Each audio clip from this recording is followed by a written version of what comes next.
Go. Good evening, good afternoon, and good morning to all of you here. Welcome to a brand new podcast from Be Life. My name is Anjali, and I'm a low carb nutritionist. I'm also a volunteer in the Be Life community. Be Life is the only Indian award winning lchf and keto community striving to help as many Indians as possible reverse their diabetes and overcome metabolic disorders. You can read more or join the community via www.dlife.in. Apart from the community, DLife also has a diploma course on low carb nutrition for those who are seeking to pursue their specialization in the low carb nutrition field, the only legally tenable low carb course in India. The points discussed here are not to be construed or taken as a substitute for medical advice. We recommend that when you switch to a low carb dietary approach, you do it under the guidance of a doctor or a certified low carb nutritionist. We'd also like to add another disclaimer that these podcasts are done voluntarily for educative purposes and do not have financials attached to it. Having said that, I'd like to welcome our two fantastic guests today. We have Estrelita van Rensburg and Issy Warrack. Hello. Estr- Hi. Hello, welcome to our show. Thank you. Estrelita is a former professor at the Universities of Pretoria and Stellenbosch, South Africa. She is the former medical director in the pharmaceutical industry and currently director of Wellness EQ. She has published over 70 articles in peer reviewed journals during her academic career and was the recipient of the University of Pretoria's Exceptional Achievers Award in 2007. Eat Well or Die Slowly, published in 2020, is her first book co authored with Issy Warrack. She now lives in the UK. Issy Warrack was born and raised in the Scottish borders. After school, she embarked on a hectic real estate career and other businesses, lived life to the fullest, and never gave her health a second thought. She remembers saying that ill health will never happen to me. It then took a series of events, heart palpitations, and two falls, resulting in fractures, to really make her ask the question, what is going on here?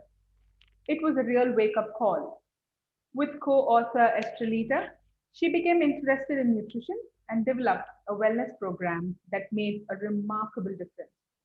She is enthusiastic about her own health improvement and passionate to share her experience with others. Izzy has a daughter and two grandkids. Welcome to both of you on this show and welcome virtually to India. Thank you. Thank Uh, you so much. Firstly, I must congratulate you both on the book. It's a beautiful book. I finished reading that yesterday. Uh, Very, very simple, very practical, and I loved the way you visually represented a lot of information for someone to just grasp the image or just maybe take a screenshot and post it somewhere so they could reference back to it. Brilliantly written book. So, what I'd like to know is, you know, this the name of the book, Eat Well or Die Slowly. I don't think authors are, so open to using the word die or put the fear of someone's health blatantly upfront in the name of their book cover. So, what made you do that? Well, as we were writing the book, I thought, what are we going to call this book? And, I thought that it needs to be a title that really impacts because people need to sit up and take notice. I mean, we know how these lifestyle diseases of diabetes, heart disease, dementia, and so on are just exponentially increasing globally. So we've got a massive epidemic going on, and we needed something really to hit hard. And as I was thinking about the disease process, I thought, well, it is about eating, so that needs to be in the title. And the second thing is we need to tell people if they do not eat correctly, there is really severe diseases that await them, and very often the complications of those lifestyle diseases lead to death. So I thought, why beat around the bush? Just put it out there and give people a little bit of a shock. And I must say that I would say about 9 out of 10 people like the title. They think it's good. But we've also had a few people that told us, we absolutely hate the title of your book. Either way, I'm very pleased. I think there's no such thing as good publicity, bad publicity, just like a lot of PRs say out there, yeah. Where you like it, you don't like it, the book is getting publicity. I think it's a great thing, actually. You've done a really, really bold thing, because it's not often that people really point out and say that if you do not eat well, you would die. Technically, because this is more of a progressive issue, you don't eat well progressively, your body degenerates, and then I think that's an issue, but nobody talks about it. So, Izzy and Estrelita, can you just help us know a little bit about your background? I know there's a bio out there, but we'd like to know a little bit more about you. I think probably the best way, Anjali, is for me to actually just tell a brief story of my life, and I'll come to the more important part, which is later on. I had a healthy childhood. I ate like everybody else, not perfectly, but okay. And I developed a passion for real estate and property, and I went into a very busy, hectic career. And I honestly, I thought nothing of my health. I used to go running, jogging, participate in sports. I didn't carry any extra weight. Everything was absolutely fine. Now, somebody said to me, when I was approaching 35, it'll all change when you're 35. So I'm quite determined. So I said, definitely not. Anyway, come the age of about 40 to 45, it actually did change for the worse. And I discovered actually that I was slowing down a bit. Now, obviously, I'm a grandmother, so I'm not 45, but I was starting to slow down. And it was small steps, insidious little steps that you actually don't notice at the time. But if you look back, you think, what is going wrong? What is going wrong? And I would say this actually probably, maybe this could go back maybe 10, 15 years, when I really started to notice that things were actually going wrong. I didn't have the energy. I didn't have the same get up and go. Where had it all gone? And it didn't really dawn on me what the problem was. I didn't think about it then. So I was still busy. I was still doing things, but it just seemed to be more of an effort. And that continued on. And, several things happened. I did have heart problems, blood pressure problems about maybe 12 years ago. Seemed to get better from that. But more recently, within the last 5 years, I really started to notice ill health. And coincidentally, today we were just looking for some photographs. And I came across a photo of myself taken 5 years ago today. I could hardly recognize myself. I honestly looked like my grandmother. I was unwell, really unwell. And that's really what started off our interest in nutrition. I don't know whether you want me to go into the whole story of how unwell I became, or whether you want to leave that for a little bit later on. I do have a question.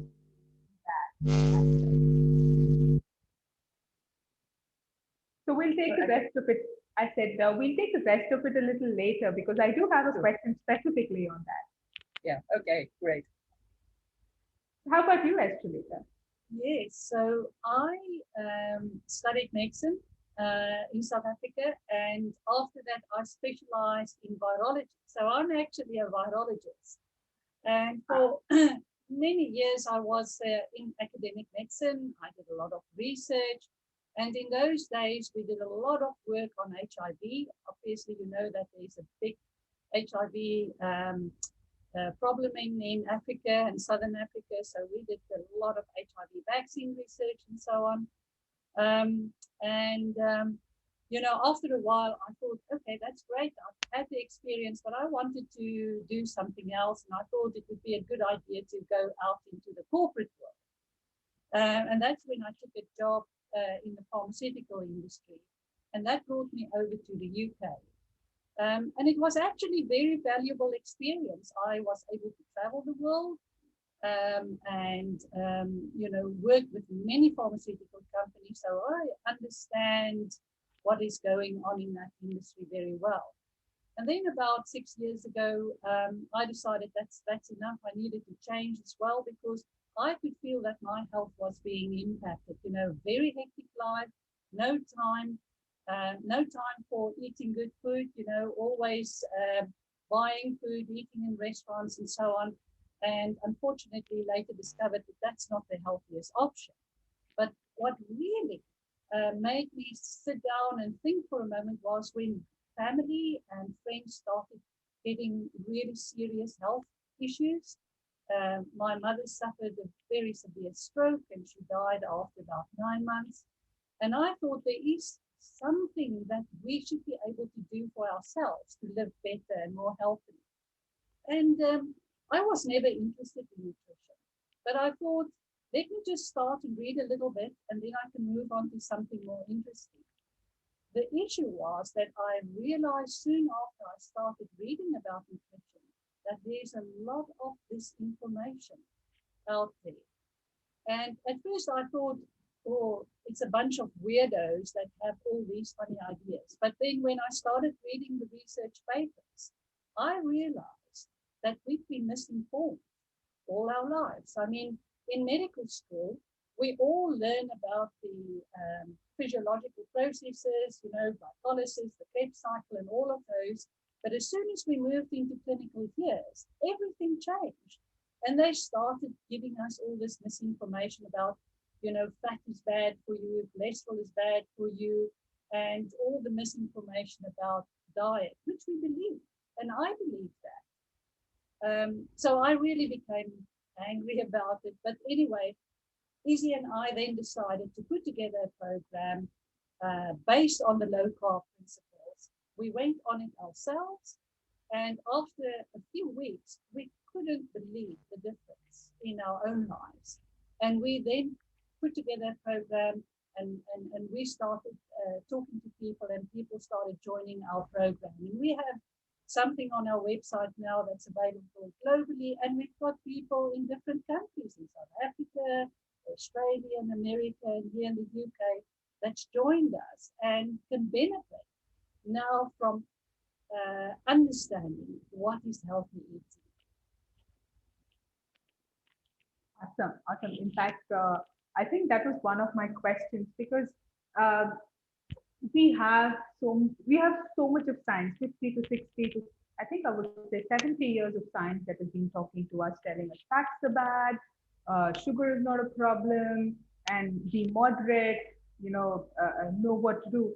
So what I was pretty curious about is, as a virologist, obviously you would be studying all of this. You would have done so much of studies under this with, so much of assumption. What exactly made you, say that, no, what these guys are saying is wrong? Sorry, can you just repeat the last bit of the question? I said, what exactly made you think that, because there's always the fact saying that on one side, we've been brainwashed saying for 50, 60 years, one type of information.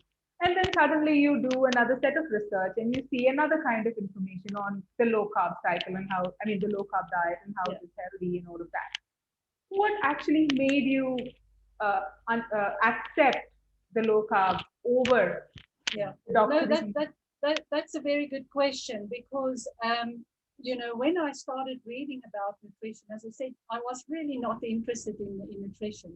But as soon as I started reading, and I then understood, well, there are people that believe something completely different from what we've been taught and what everybody else believes. And as I mentioned, first of all, I thought, wow, this is like a conspiracy going on here. These people don't know what they're talking about. But luckily, just before I made that decision, I thought, why don't I read the research that they're talking about first and then make up my own mind? Because, as a virologist, Virologists, because there's not a lot of drugs to treat viruses, rely on prevention. And the prevention that we rely on is actually vaccines. So I've been a vaccine fan my whole life. And it makes sense to me that it's better to prevent disease than to wait for it to happen and then try to treat it. Because working in the pharma industry, I was very well aware of all the side effects of medication. And you're actually just treating symptoms. You are not addressing the root cause. And that very much resonated with me.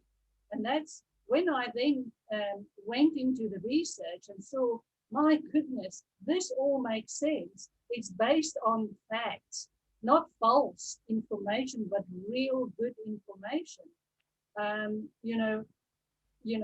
It was as if there was a fire lit in me, and I just had to move forward. And what I also read, I think you mentioned that in your book, saying that COVID, the problem that we're suffering for the past 1.5 years, is more associated with nutrition, diet, and health rather than just anything else. Absolutely. And that is so important because, everybody's scared of COVID. And yeah, it is a new infection, and it can present with serious symptoms. But if you actually look at the data, that the people with severe complications and people that die from COVID have got one of the lifestyle diseases that we know so very well about. They're either obese or they have type 2 diabetes. All of these diseases are actually impacting people, their immune system, and they cannot fight the virus, as well as people with a healthy metabolic state, because it's the metabolic state that's affected in COVID, in an unhealthy diet. But this is so critical for us to have a healthy metabolic state to fight the viral infection. And if I just looked at the data here in the UK, and it's interesting. If you have an underlying metabolic disease, your chances of dying from COVID is 70% or higher. When you go into the higher age groups, like over 70 and 80, it's about 97%. So, this is really highlighted, this COVID epidemic is really highlighted how important it is that we try to have a normal metabolic life. Otherwise, our prognosis is just so much worse than other people. So, do you really think it is more about just us in the academic community and certain of the nutritionists and people who know about low carb are talking about this? Because I know I'm talking a bit on COVID, but what I'm also seeing in much of the social media is there isn't much talk about nutrition. We still have the McD's open. We still have all the fast food joints open before anything else could be open. We still have people getting scared of the second wave. So what do you think should be the precaution that people should adopt? Because there's again a second wave coming in. There's talks of lockdown, and it has happened in a few countries also, right? Well, the only thing that's really going to prevent infection is two things. We actually need to increase the herd immunity in the population. So the number of people that's been exposed to the virus and either develop natural immunity or they've been vaccinated and then have vaccine-induced immunity. Because if you get and the figure is not exactly sure, but say, for instance, we have 70% of the population that's either had the natural infection or the vaccine. The circulation of the wild virus will be greatly suppressed, and it will be very difficult for the virus to have the devastating effect that it has, when people are not immune. So that's the first thing. Obviously, you don't want to expose everybody to the natural infection. So countries need to hurry up and they need to get the vaccines out there to the population as soon as possible. So that's what really governments and healthcare systems need to do. But from a personal perspective,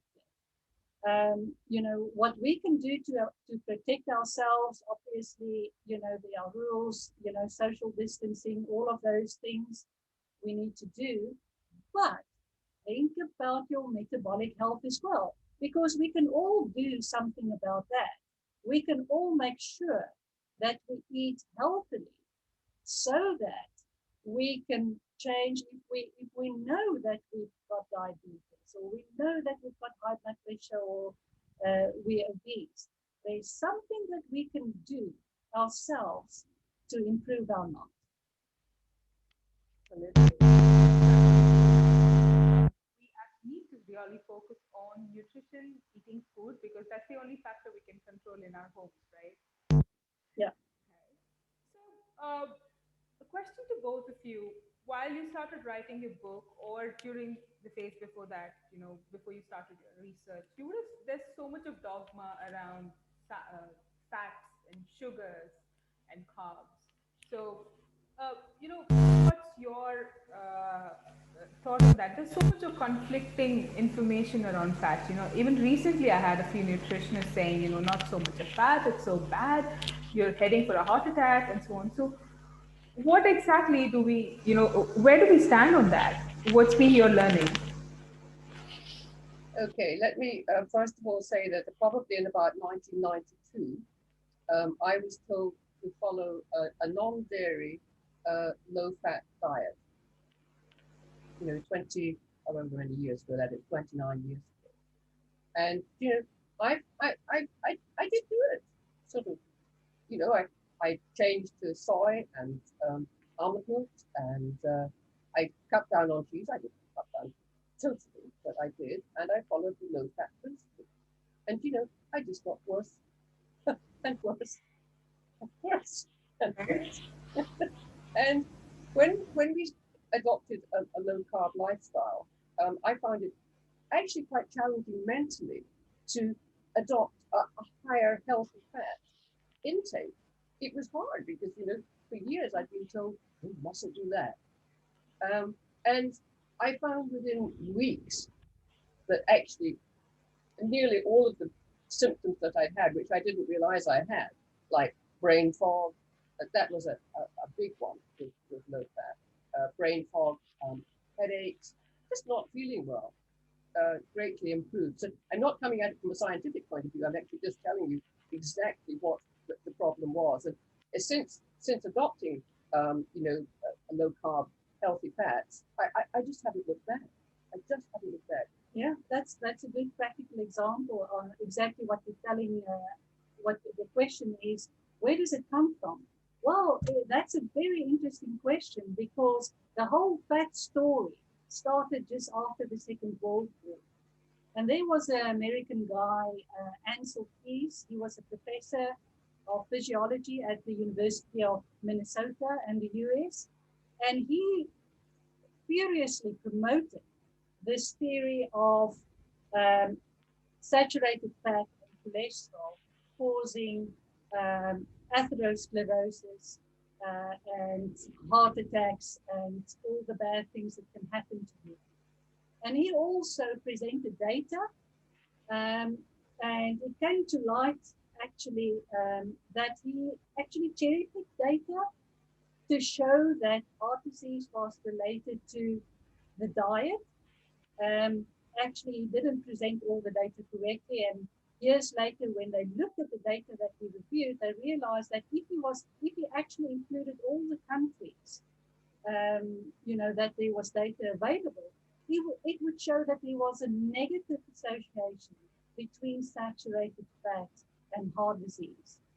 So, but he was a very powerful guy. He had very good support, in the United States from funding institutions and so on.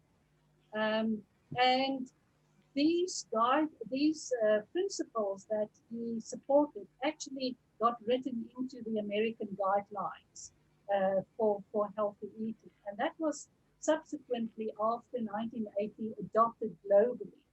Now, very interestingly, at the same time, there was a British guy by the name of John Yatkin. He was based at Imperial College in London, and he thought very differently from Ansel Keys. He thought that the problem is actually sugar. Sugar as the main cause for heart disease, diabetes, toothache, and all of these diseases that became more and more prevalent after the Second World War. And they had very good evidence. It was supported by data from other countries when they saw, like South Africa, because what they saw is that the indigenous populations that really adhere to their traditional way of eating was very healthy. But as soon as they got exposed to a Western diet, you know, they started developing diabetes. And it was very classical, an interval of about 20 years since they started doing a Western diet for them to develop diabetes. So this was already very well documented in the 1960s in medical publications. But it was actually nobody paid attention because Ansel Keys and his cronies were really very strong, and they were much more politically savvy. They also started getting the food and drinks industry behind them because they were using a lot of sugar in their products, in processed food, as well as in drinks, fizzy drinks, and so on. And it also came to light that these big food companies in America started paying academics to write articles in peer-reviewed journals to support the fact that it's not sugar that's bad, it's fat that's bad. You know, to tell people it's because they don't exercise that they get fat. Now, these data all came to light, you know, years after these publications happened. But the whole process, you know, by that time, by the 1980s, once it was written into guidelines, first in the States, as I mentioned, and then adopted by all the other countries, you know, everybody started believing it. So it's actually, you know, it's misinformation. It was poor science, poor studies that were not, the data wasn't interpreted correctly, and the studies were planned very poorly. And when scientists started reanalyzing data over the last 10, 15 years, the results were very different from what they initially told us. You know, the data actually was safe. Okay, so I think Ansel Keys is not going to be forgotten anytime soon. No. he's made a huge mark, affecting, I would say, billions of people across the globe, right? All right. So, what's interesting, again, as one of your topics in the book, is you write explicitly about soybean oil. You know, soybean oil is now penetrated so much in the market that it's, you know, there in almost all products. Ever since I think the guidelines said no more hydrogenated stuff, or, you know, cutting down on hydrogenated fats, I think soybean oil has kind of just gone into the market because of a lot of commercial reasons. Every single thing is out there is impacted by it, and especially I see a lot of products made for kids are infused with soybean or made from soybean oil. From a practical standpoint, how do you think we can avoid those? Well, I think that, you know, once again, we're up against very powerful adversaries here, because basically it's the big food industry, and the big food industry that promotes, you know, that animal foods are bad for us and unhealthy, and that everybody should just eat a plant-based diet. We know that there are millions of acres in the US and North and South America and other places in the world now producing soybeans, because the amount of oils and food products manufactured from soy has just exponentially escalated from the beginning of the 20th century. It's almost the most important product that's been grown by agriculture in the US and in other countries as well. And even rainforests and so on are completely destroyed in order to produce more and more of the soybeans. Now, what we need to remember about soy is you can't just eat a soybean like that. You know, it's not something that our bodies can tolerate. So it needs to be heavily industrially engineered to make it into something that we can eat. And as you've mentioned, it is now available in almost all products that you can think of, you know, of processed food. But the problem is that in many plant products, and for instance in soy, there are anti-nutrients that actually impact our health negatively. For instance, we know that there are goitrogens, so it impacts our thyroid gland, and it can lead to hypothyroidism. Now, if you read the toxicity reports, they don't really want to blame soil directly. They will go as far as saying maybe people that's already a little bit suffer from hypothyroidism don't use soy because it may aggravate the situation. And that's as far as they go. And the reason is because the power of the food companies, you know, they're very powerful. So anybody standing up must be very certain of their facts before they say something. We also know that soy has got a lot of estrogens. It's very similar to the hormone, human estrogen hormone. And we know that people that use a lot of soy, and studies have shown in children and babies born to women that use a lot of soy, that there can be hormonal disturbances. There can be precocious puberty in little girls. We know that there's congenital abnormalities in little boys. So it is really something for mothers to think about. Do you want to expose your child or your baby to soy products with all of these toxins and anti-nutrients that's in soy products? And I think that's a choice, but people need to be made aware of it. Absolutely. I mean, it's pretty shocking to hear that soy impacts a kid's life so much. I'm sure no mom would want their kids to suffer.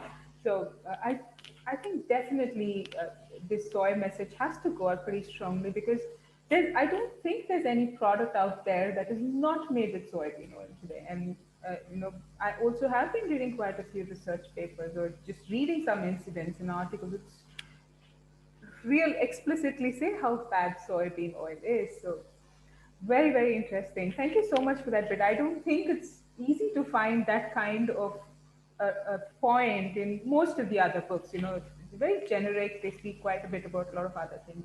Yeah. So that was actually a really nice point in your book. And then I think a big part of your book also talks about insulin resistance. Now, maybe briefly, I won't want you to say much about it, because I want our viewers and people to actually go and read your book. But could you, just briefly talk about insulin resistance and how they get connected to modern diseases? Yeah, gladly do that. Open to either of you, from a Yeah. practical and from a scientific standpoint. A lot of your questions currently are scientific. I leave that entirely to Estralita. I can tell you about my experience from now until tomorrow, but I'm going to leave this to Estralita. Okay. Well, I think insulin resistance is also something that many doctors don't really understand very well, because it's not very well taught at medical school. So insulin resistance, so in our bodies, obviously our cells need to produce energy so that it can do all the functions and, we can live. And where does the energy come from? Well, mostly, or that's what people think, from glucose. Okay, glucose gets broken down in our cells and forms a substance called ATP. And that's what gives our cells energy for all the functions.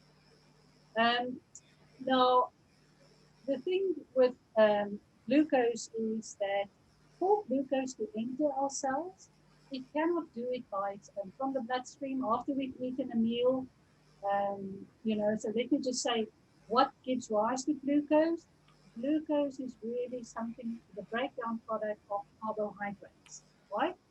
So all carbohydrates, sugars, starches, things like we get in bread, rice, potatoes, things like that, breaks down ultimately to glucose.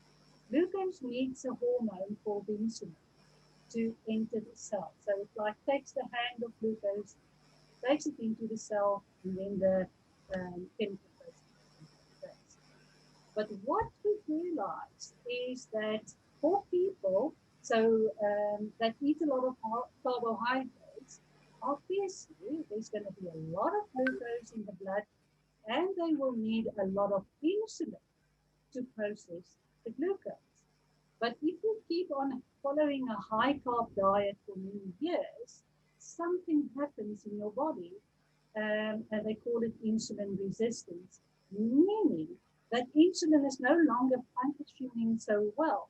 It's not able to take the glucose into the cells any longer. So what is the problem then? If there's not enough glucose in the cell, we have an energy deficiency, and the cell suffers for it. So, and that insulin resistance, if it carries on, ultimately manifests in diseases. The first one that we all know about is insulin resistance and type 2 diabetes. And type 2 diabetes is nothing else than insulin resistance in our muscles. Because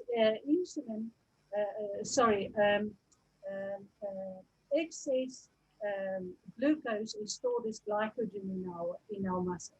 So that's the first thing.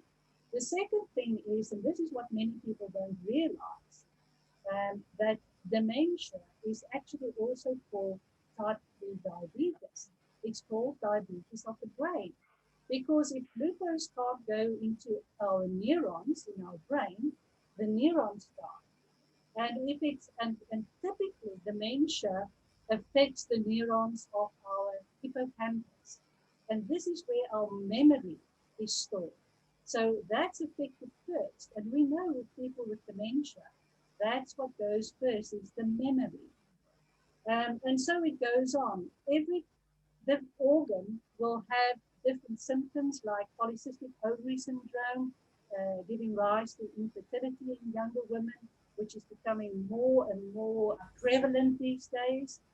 And so, and this is, as I mentioned, not taught in medical school, that insulin resistance actually gives rise to many different diseases that we thought had nothing to do with each other, but they all related, and they're all metabolic diseases.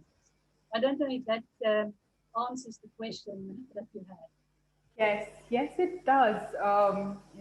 Very briefly though, which is a good thing, I do want people to go out and read your book because there's so much written out there in detail, and I'm sure we all can connect to it. Maybe just one additional question I have on insulin resistance to you. So typically when you're talking about insulin resistance, one of the things that comes to our mind is obesity. We automatically, somewhere we've been seeing majority of them, when you say insulin resistance, you kind of know that, okay, this person is supposed to be obese. There's also a very interesting thing, but you've noted about something called TOFI. Yeah. So do you see a lot of TOFI type people in your practice? How do you know that? They typically they presume that they're pretty healthy because they're not obese, they're not in any of the categories that we call metabolically ill, but then they still have a problem. Yeah. Well, I think TOFI, well, first of all, I needed to say that insulin is also called the fat storage hormone. So if you have a lot of insulin, you store fat, and it's usually fat in your abdomen around your organs. So that's why our waist size increases. And when that happens, you know that you're storing extra fat and your carbohydrate intake is too high. So, but in some people, and it's not in the majority, it's in a minority of people, um, fat storage actually happens in the abdominal area, but it's not really visible from the outside. So people appear to be skinny, and that's what they call thin on the outside, fat on the inside. So you really need a scan to be able to diagnose that fat. As I say, it's in the minority of people, but that's why we shouldn't just assume because people are thin that they are necessarily healthy. You will have to do more tests to confirm that. So I think it's just something for nutritionists and doctors to keep in mind that even some of the thin people may not be metabolically healthy. Question to you, Issy. I know we've been doing quite a bit of scientific talk, but I think this is a very practical question. What's very interesting I found was you said you grew up on a farm. I don't think any of us in the current generation actually have the good luck to be exposed to such a life. However, in a lot of people that I talk to or the clients that I connect with, there's one question that keeps coming up saying, I eat the same foods that my grandmom ate. I ate rice, I eat vegetables, I, use the same kind of foods that they used to prepare. They were healthy, but I'm not. I'm fat, I've got diabetes and so on. So what exactly has changed, Izzy? Well, I think actually that's a really good question because actually it was a question that I was asking myself. Actually, what has changed? I mean, I'll talk about sort of growing up on a farm in the UK, but I think the principles are the same. We ate very fresh, whatever was the produce of the time, the month, what was actually available. And we also didn't snack. That I think is one. I think people snack a lot nowadays. They don't admit to it, but they do. So I think we had a many healthier options. However, I think the principal difference has come from then and now is the processed foods and how quickly accessible these foods are. Now, I just actually today, just as an example, I mean, in our supermarkets here, 90 to 95% of the foods are actually all processed. And they're for convenience. They're, some of them are ready-made meals, but they're actually for convenience. They're noodles that you can, cook in 2 minutes and whatever. My grandparents hadn't even thought of noodles, but they hadn't actually thought of something in a packet that they would actually then cook. I mean, we didn't actually have pasta in our house. I don't recollect it. So there was no processed food per se. And the difference, I think, is that now and yes, we ate carbohydrates. Yes, we did, because we had potatoes and rice. Yes, we did. But it wasn't the same process. It was a more naturalized product that hadn't necessarily been refined. And potatoes just natural, but the rice hadn't been in any way polished or anything. So it was a natural product. Whereas now, I mean, I looked quickly on an Indian website today just to get a flavor of how many carbs were in, I think it's Maggi noodles, which I think may be popular. Very, very. Yeah, I thought they might be popular. Anyway, I just had a look at the size of one serving, and it was 40 grams of net carbs, and the equivalent of 10 teaspoonfuls of sugar. Now, that to me, I rest my case because I am absolutely sure that, say 40, 50 years ago, that actually we didn't eat that amount of carbs processed. It was perhaps a natural food like a potato or rice. I agree, but it's the processing, I think, that's been the main problem between then and now. What do you think? I think that's a great point. Honestly, I don't know what the supermarkets are like in India, but as Izzy said, here, most of the food that you buy in a supermarket are processed food. And if you actually look at the tins and so on, if you turn it around, and you look at the carb content, they add sugar, very high in carbs, even thin tomatoes. Was shocked to see that it contains sugar. So as soon as you buy a tin or packaged food or anything like that, they usually use vegetable oils to cook it in, which is very inflammatory. And then they add sugar, because as soon as you take fat out of food, they say the food starts tasting like cardboard. So you have to do something. So they add sugar to increase the taste. So it's this carb loading that people are doing, and they do it, and they think they eat healthily, but they don't know because they haven't been taught what to look for when they buy the food.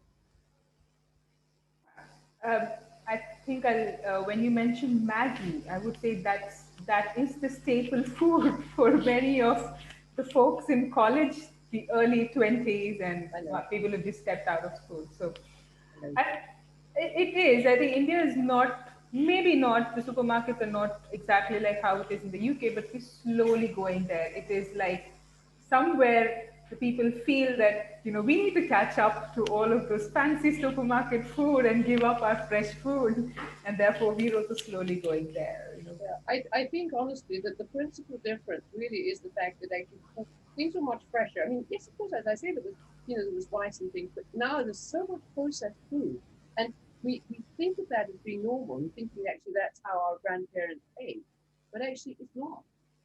It's not, and I think we just need to educate. I struggle to use the word, but we teach people that actually they need to go back to some more simple basics of how to actually prepare meals, which will be much healthier for them. I also think that the higher the carbohydrate content of one's diet, the more hungry we are, because your blood sugar drops very quickly after a carb meal. So you want to snack all the time. And there are so many snacks now available to buy, either biscuits, cookies, chocolates. And I mean, I use it myself, tea time at work, I needed a little chocolate or something to get my blood sugar up. And many people do this. So you're on this roller coaster trying to keep your blood glucose up, but you're actually just exacerbating the whole problem. And in the process, you're storing more and more fat. I think we should also not forget that high carb food makes us sleep. I think that's where we end up picking up cups of coffee with sugar, with biscuits, with lots of other things to keep pushing our energy levels up. Yeah, yeah. So, do you think, Izzy, apart from the food, do you think it's also the lifestyle that is a big difference? Apart from the food, from a lifestyle perspective, what do you think you saw as the major changes? Well, I think you are right in lifestyle. I mean, people are more sedentary nowadays. They don't, I'm not talking about taking exercise at the gym. I'm just talking about people I think we used to walk more, but just from going from one place to another. So I think we are more sedentary. I think we've also, in the lifestyle, we've become used to this. I mentioned it earlier on, but this snacking principle, whereas we constantly have to have food. Now, it's really actually because we're hungry. Our insulin levels are just going up and down, up and down. So I think there's that as well, and I think that's become part of our lifestyle. I mean, I remember first of all in my working life, we actually didn't take cakes and biscuits and things to the office. We actually had breakfast, and then we had lunch, and then we went home and had dinner.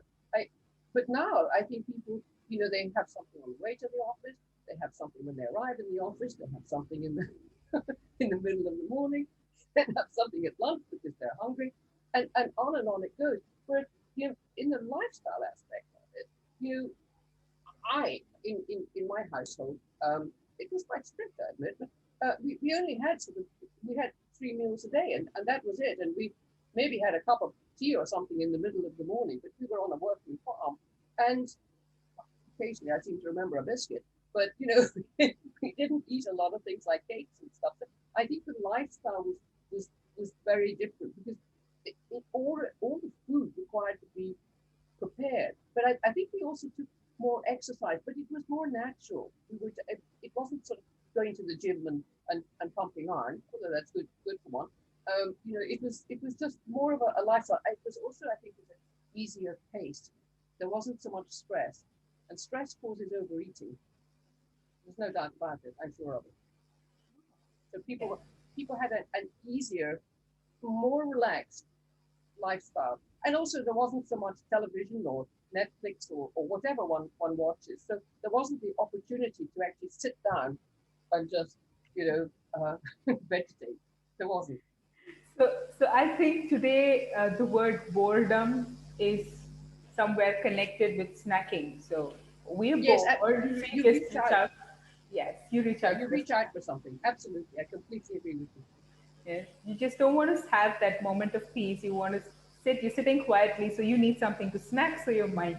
But I think you would definitely have same kind of boredom during your time as well. You would be constantly occupied in the absence of TV and so many other things out there. I don't think you ever thought of associating eating with boredom, right? Never. It didn't occur to me. I mean, you know, no. I mean, in my childhood, I didn't. I mean, yes, of course, I was bored. I was actually an only child, so I had nobody to play with. So, and I lived in you know, with my mother and my grandmother. So, you know, I mean, it wasn't exactly sort of a bundle of joy and activities. But you know, you read a book or you did things, or I went out and just, you know, played. So I think I was, of course, I would be bored, but I didn't actually associate that boredom at all with eating. Never. When I think about it, I hadn't actually. Thank you for issue reminding me, because I hadn't thought of that. I think it's more of also a mindset shift Mm, that's happened over a period of time with a lot of us. mm. Awesome.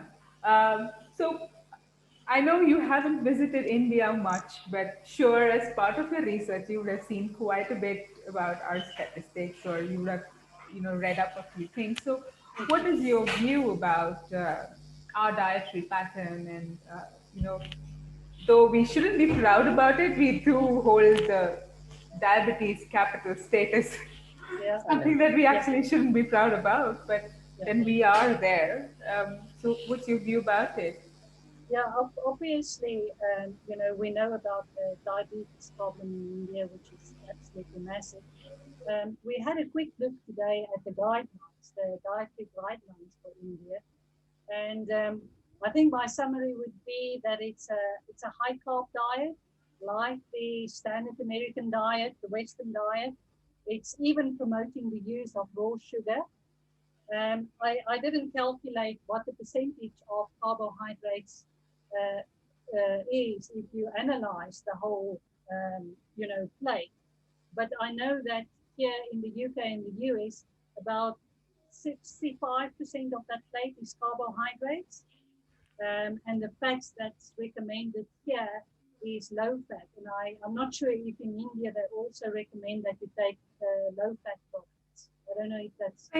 Not really low fat, as in the type of processed foods or purchasing something, but yeah, they do recommend us to really cut down our fats. And there's still the ongoing debate about whether you should have one egg or half egg with the yolk, Yeah, without the yolk, and yeah. all of those. No, absolutely. So I think it's a high carb diet that's actually put forward for the Indian population, which is not helpful. Secondly, I believe that what you said is that processed food is becoming more and more prevalent in your supermarkets. Maybe not to the extent here, but I'm sure you have a lot of the snacks and all the unhealthy food. And I think that you know, people are, and there you will be able to help me, also using a lot of vegetable oils in their cooking instead of the butter and the ghee that's got more traditional in the cooking. So people should actually revert to a more traditional way of cooking than using all the modern seed oils in their cooking. Um, and then obviously the other aspect is also if you do follow a plant-based diet only, is per definition a higher carb diet than an animal food diet. So that may play a role as well. I mean, if you look at pulses and lentils and so on, it's much higher in its net carb value than, for instance, in animal food. But so I think there are a couple of things that's impacting the Indian population over the last few decades and is absolutely driving this epidemic that we're seeing in India today, and is just escalating out of proportion. I believe that they expect to have by 100 million diabetics by 2030. I mean, that's absolutely astounding. I think ever since a few of us have made our inroads into the low carb journey, we see that a really, really troubling scenario. It's not about just giving out a pill and getting that corrected. It's more about going deeper to the roots and correcting it from the food problem. And like you said, yes, it's a higher reliance on the really sad diet, the standard American diet that is the guideline basically for all of that. And yeah, I think that's a very apt name, the SAD, sad diet. Really, really. It's a good name. Yes, I think it should be called the very sad diet, actually. Absolutely, that's been the root cause for so many of us, having so much of problems. Yeah.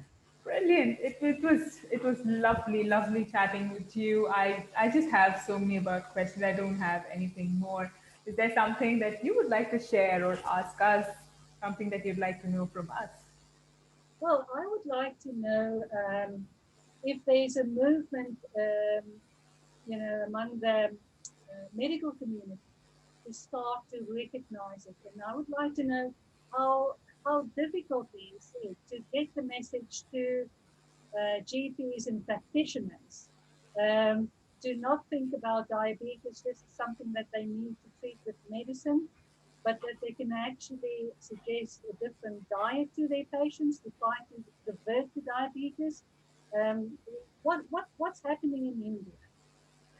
So we don't have an association per se, just like you have the low carb USA, and we really don't have an association because the terminology low carb, keto, LCHF is something that's gaining popularity now.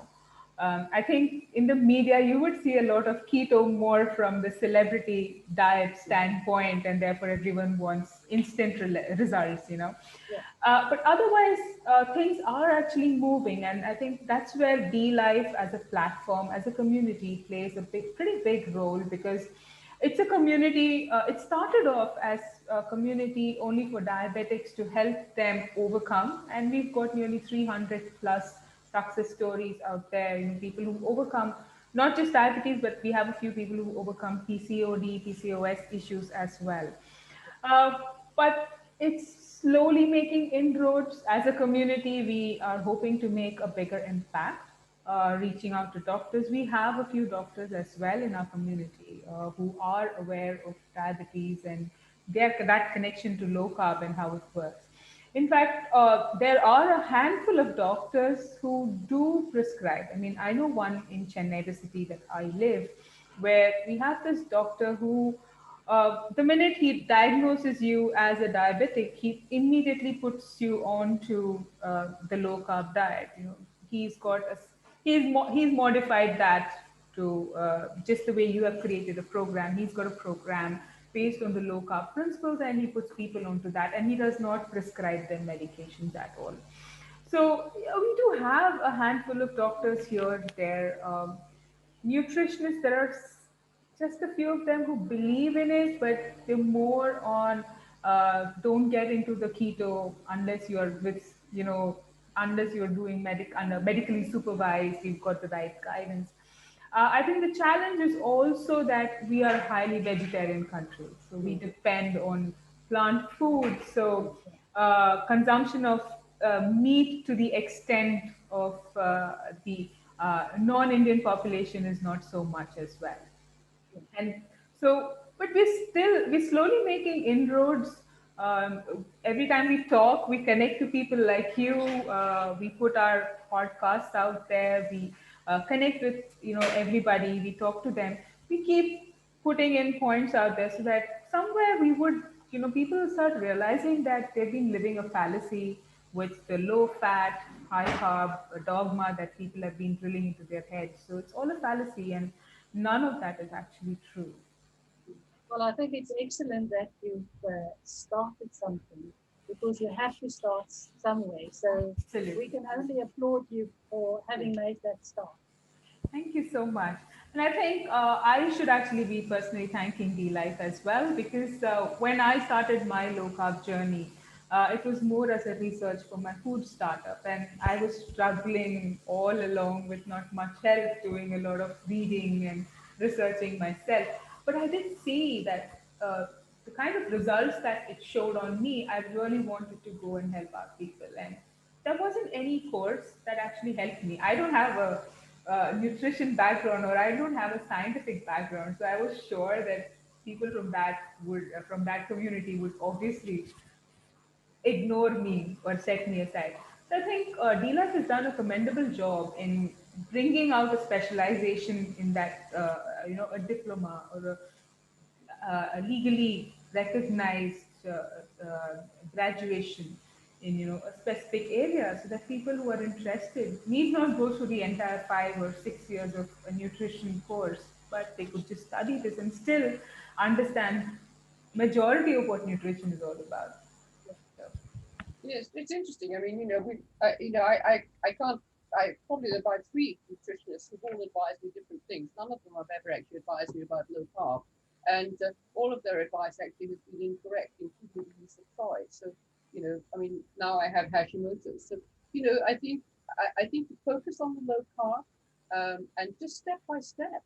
I think where people are healthy, when people see results, they go, I want that. So really what we want is the message to go viral, I suppose. We want to create our own virus and have the whole thing go viral, which is what you're doing. But one question I have for you, because I think you're a chef, am I right? not really. My company is called Awesome Chef, but I'm not really a chef, more of a home cook with a lot of Oh, fantastic. experiments. Yes, we love home cooks. We do that too. So that's absolutely marvelous. Can I just ask you, because you touched on the fact that low carb is more difficult to achieve in India, especially if you're vegetarian. What do you cook with principally to keep on a sort of low carb principle? It may not necessarily be keto, but it's still low carb. What Yes. are your recommendations people have? Well, so when I work with my folks, I work on helping them change their mindset. Yes. Today, the entire meal is around a roti or a naan or a bread and a lot of rice. In the south, it's more of rice and grain-based products. So it's about gradually helping them move out of it. And what I've realized that it's not just a swap. It's not easy for us to do a swap and pick something and say instead of rice, just swap it with this. It's got more to do with the mindset. So we work on building that mindset. That is number one. Number two, yeah, we do have a lot of recipes that we recommend. If someone says they just cannot live without a roti, we have an option for them. We say, okay, make this bread, make this roti. You have these low carb options, use almond flour, and so on. So, to an extent, we do have, and we either come up with our own recipes, connect it with our traditional diet, because there are quite a bit of recipes that we have which are low carb, which are naturally low carb. It's just Yes. that Yes. people are not able to connect with it. For instance, we have a vegetable stew down south. Almost every household makes it. I simply give my clients an example saying, instead of eating 1 cup of it, make it a whole bowl. It becomes completely low carb. You wouldn't even have to bother about rice, or you don't Yes. have anything to go along with it. Yes. Yes. So it's not just swapping. So we help them with the mindset, with the shift. And also, yeah, we do have a lot of recipes. Some of them are very simple. And we have a lot of recipes. I think 1,200 plus Indian recipes are there on the D-Life platform itself. So there's pretty much a lot of options out there. Mm. It's great. We find actually that simple is best, because then people actually it's not too much of a bother, because they're so used to getting processed foods anyway that they like simple. Sounds like you did I a think great job. great job.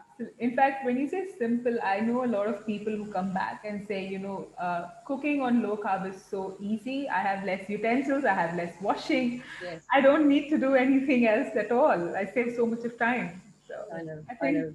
that's a great bonus all the way around. Yeah, absolutely. Absolutely, we agree. All right. I think it's wonderful connecting to you.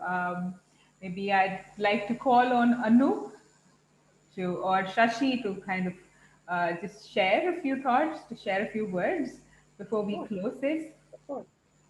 And sorry, I just completely forgot. Just wanted to check if anyone has any questions out here. Um, I don't see any on the chat, so maybe if there are people who have questions that they'd like to throw I out. think we can take a few questions. So I have unmuted everyone. So Subhadra, I would like to ask something. You had actually mailed me a couple of questions. Subhadra, you can actually talk, no issue. Yeah, I just messaged that in the chat box.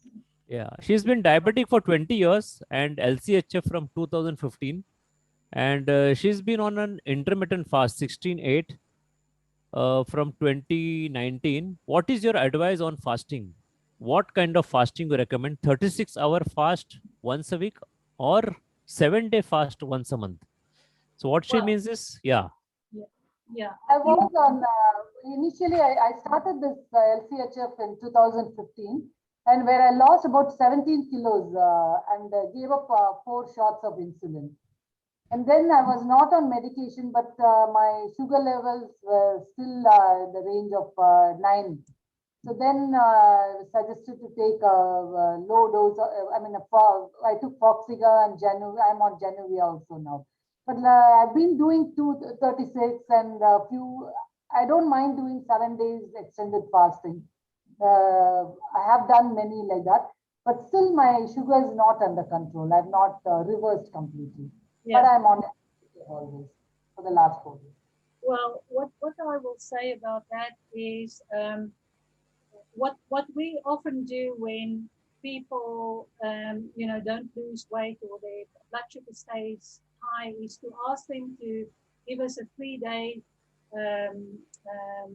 diet review, what they ate and what they drank for 3 days, so that we can actually see what they're eating and why are they glucose still so high. We need to have a look at the composition of the diet. That would be my first comment. The second comment is that we ourselves do intermittent fasting, but it's actually maybe just eating within a short time period of the day. We can easily limit our eating time to 6 to 8 hours during the day, not extend that. And we find that very easy because we follow a very low carb diet, meaning that we run in ketosis, meaning that we're using fat as our energy store instead of glucose. And if you can take your carbs down that low to go into ketosis, it's usually not difficult for people to have a restricted time frame to eat. Unfortunately, I cannot comment on more extensive intermittent fasting. You fast for days on end, but I would come back and say one need to review why your glucose levels are still a bit on the high side.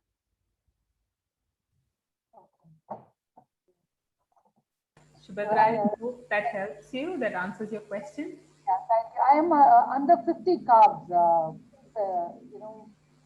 How many did you say? 50. 50 grams. I'm way under that. I would say 30 to 40. I try to avoid a lot of carbs. I'm on more fat. Okay. I, for example, actually very seldom exceed 25 carbs a day. But that's me. It's okay. It's not suggesting that's for everybody. But I find that if I go higher up the scale, I have more of a tendency actually to be hungry the next day. I've actually worked out what works for me, and I know exactly when I've eaten something which has a higher carb value because the next morning I wake up hungry. we really eat one meal a day and one snack. I think also everybody hasn't got the same tolerance for carbohydrates. Some people can tolerate maybe 50 grams a day. Some people can tolerate 100 grams a day. I think both Izzy and I, we can tolerate up to 25 grams a day. It's something you need to work out for yourself. If your glucose is high, if you're still gaining weight or having excess weight, I would suggest that your daily carb count is still too high. That's just what I would, from a very high level advise. I'll try to reduce the carbs more this time. Thank you. Anjali, if I can add something. Yes, please go ahead. Yeah, Anup here. On fasting, I think I'm not in favor of these long fasts at all. Maybe EC and Estrelita can correct me if I'm wrong. Because what happens is when you fast for such long, you're missing your protein target. Right. So for me, 16:8 is best. If you're not, getting hold of your blood sugars, get your fasting insulin checked, get your PP insulin checked to really know what your insulin levels are. And that would perhaps, give a insight into what's going on. If I'm wrong, Estrelita and Issy can correct me. My fasting initially when I started was 55, fasting insulin. And I came down to 7 and now I'm 9.8 fasting insulin. Can I just say that we found that the keeping of a food diary is really actually quite vital. We all tend to become a little bit complacent. I don't weigh my food so much as I should, and so and I mean that's me. But I find that the people we're working with participants, we find that if there is a challenge, the food diary usually sorts it out. Now, actually, it actually sorts out in two ways. One, the person actually tells us what they're eating, they're honest, and then we can rectify it. And two, sometimes actually they work it out for themselves. So I think a food diary is really essential. And I agree with Anup, actually. I prefer the 16:8. It seems to fit better with us. We're getting fed every day, nutrition every day. And I'm not in the least hungry. I mean, I could go much longer, but I think it's good to eat at least once a day. I think from a medical perspective, I would say don't try to get your blood sugar to normal by extensive fasting. You should be able to get it down by eating correctly or lowering your carb intake. I think personally, I would think that's a much more healthy approach.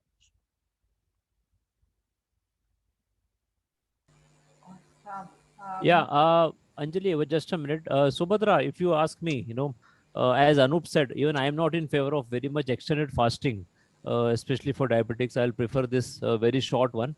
And there are many things you need to see. We also need to see that you optimize your protein intake, which I'm sure, protein intake would be little less, and you must be having on a little more fat. And probably you need to lose little more body fat, because having little more body fat will also lead to higher fasting insulin. So fasting insulin also correlates to both thing. It also correlates to insulin resistance and also higher body fat. So you need to optimize that, and maybe even optimize vitamin D. You really need to check what is the vitamin D and B12 level. And generally, vegetarians are deficient of both these. So we require a complete profile actually. We will not be able to just pinpoint just by few things. And I'm sure that you have a higher body fat, probably seeing your height and weight which you have posted me. Maybe we'll talk on this later on. So there are few more things we need to consider. I completely agree with that. If you up your healthy fat intake, you will not need so much carb. So it's a very, very critical thing. Yeah, any more questions?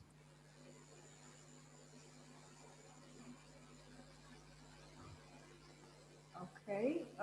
I have actually posted the link if anyone wants to buy the book. It's on Amazon. You can go ahead, check it out. Maybe if you have a Kindle account, you can get to read it for free as well. I think it is damn cheap in Kindle. It's just around less than 500 rupees or so, I think. And but if you have Kindle Unlimited, then It's it's zero. You're reading it for free. Yes. Yeah, well, we hope you enjoy it.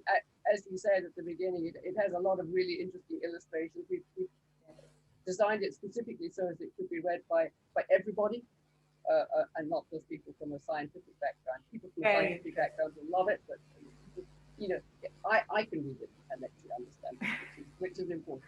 I think that's what we need today, which would go out to the general public and anyone can understand that, because there is a whole lot of scientific information out there. What we need is somebody who can break it down and bring it out to people who really are not from a science background at all.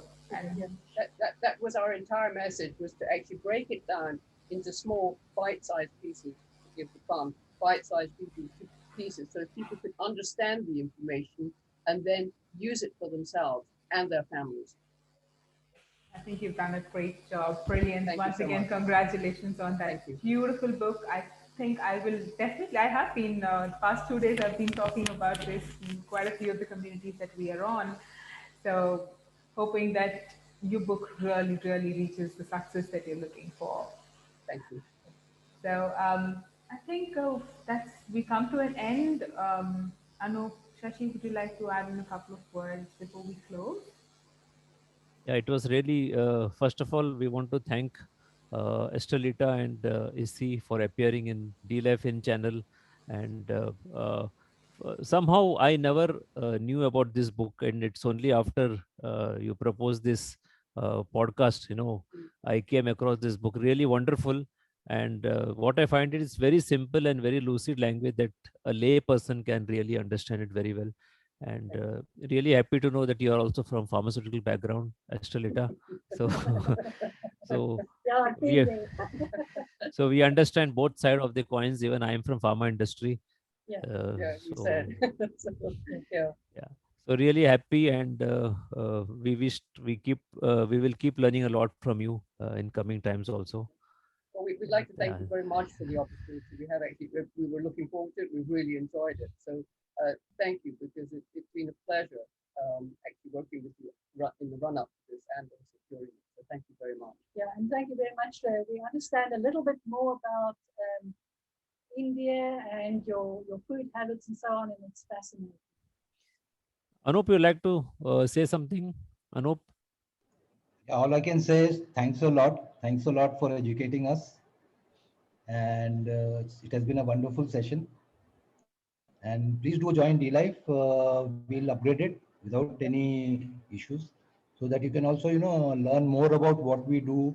And maybe whenever you have free time, you can guide us where we are wrong, or if there is something that we need to improve on. I'm That's all sure I we can will say. learn from you. I'm sure we will learn from you. Yeah. Thank you. Thank you. Thank you very much. Thank you.